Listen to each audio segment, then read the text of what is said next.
היום הוא תינוק, היום הוא ילד, מחר לוחם. לוחמים, נקרא לזה המחבלים. ഇന്ന് അവനൊരു കുട്ടിയാണ്, ഇന്ന് അവന് ചെറുപ്പമാണ്, എന്നാൽ നാളെ അവനൊരു പോരാളിയാകും. അങ്ങനെയുള്ള ഒരാളെ ഇല്ലാതാക്കുന്നതിൽ നമ്മൾ മടി കാണിക്കേണ്ട കാര്യമില്ല. ഇസ്രായേലിലെ മുതിർന്ന ജൂത പുരോഹിതനായ എലിയാഹു മലിയുടെ വാക്കുകളാണിത്. സ്ത്രീകളും കുട്ടികളും ഉൾപ്പെടെ ഗസയിലെ എല്ലാ സാധാരണക്കാരെയും ഉന്മൂലനം ചെയ്യണമെന്ന് ഇസ്രായേലിലെ എലിയാഹു മലി പറഞ്ഞു. താൻ നയിക്കുന്ന ജാഫയിലെ ഷിറാത്ത് മോഷെ മതപാഠശാലയിലെ സദസ്സിനോട് സംസാരിക്കുകയായിരുന്നു എലിയാഹു മലി.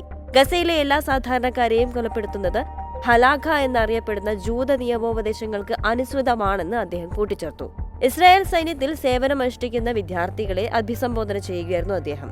അദ്ദേഹത്തിന്റെ പ്രസംഗത്തിന്റെ വീഡിയോ സോഷ്യൽ മീഡിയയിലാകെ വൈറലാവുകയും ചെയ്തിരുന്നു.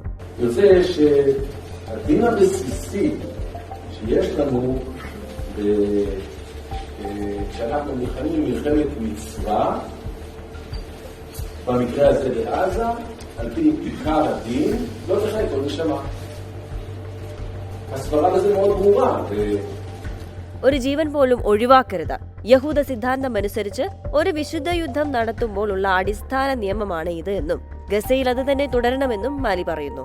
ഇതിൽ യുക്തി എന്താണെന്ന് ചോദിക്കുന്നവരോട് എനിക്ക് പറയാനുള്ളത് വളരെ വ്യക്തമായ കാര്യമാണ്. നിങ്ങൾ അവരെ വകവരുത്തിയില്ലെങ്കിൽ അവർ നിങ്ങളെ ഇല്ലാതാക്കാൻ ശ്രമിക്കും. ഭീകരവാദികളെ സൃഷ്ടിക്കുന്നത് സ്ത്രീകളാണ്. തീവ്രവാദികളെ സൃഷ്ടിക്കുന്നവർ ഇല്ലാതാവണം. സ്ത്രീകളെയും അവരുടെ കുഞ്ഞുങ്ങളെയും ഇല്ലാതാക്കുന്നതിനെ ന്യായീകരിച്ചുകൊണ്ട് അദ്ദേഹം പറഞ്ഞു. യഹൂദ പാരമ്പര്യത്തിൽ കമാൻഡ്മെന്റിന്റെ, അതായത് കൽപ്പനയുടെ യുദ്ധമായി നിർവചിക്കപ്പെട്ടിട്ടുള്ള ഒരു മിറ്റ്സ്വ യുദ്ധമാണ് ഗസക്കെതിരായ ഇസ്രായേലിന്റെ യുദ്ധമെന്ന് അദ്ദേഹം വിശദീകരിച്ചു. യഹൂദ നിയമം അനുസരിച്ച് ഇത്തരത്തിലുള്ള യുദ്ധത്തിന് ഒരു കൗൺസിൽ അല്ലെങ്കിൽ അസംബ്ലി എന്നറിയപ്പെടുന്ന ഒരു സെൻഹെഡ്രിനിൽ നിന്ന് അനുമതി ആവശ്യമില്ല. ഇപ്പോൾ നിങ്ങൾക്ക് നേരെ ആയുധം ചൂടുന്ന യുവാക്കൾ മാത്രമല്ല, ഭാവി തലമുറയെ ഉൽപ്പാദിപ്പിക്കുന്നവരും യുദ്ധം ഉണ്ടാകാൻ കാരണക്കാരാണ് എന്നും ജൂത പുരോഹിതൻ എടുത്തു പറഞ്ഞു. ഇസ്രായേൽ സൈന്യത്തിന്റെ കണക്കുകൾ പ്രകാരം ഗസയിലെ ബഹുഭൂരിപക്ഷം പലസ്തീനികളും ഞങ്ങളെ ഉന്മൂലനം ചെയ്യാൻ ആഗ്രഹിക്കുന്നവരാണെന്ന് അദ്ദേഹം അവകാശപ്പെട്ടു. ഞങ്ങൾ എന്ന് പറയപ്പെടുന്നത് ജൂതന്മാരാണോ അതോ ഇസ്രായേലികളാണോ എന്ന് വ്യക്തമാക്കാതെയാണ് എലിയാഹു മലി സംസാരിച്ചത്.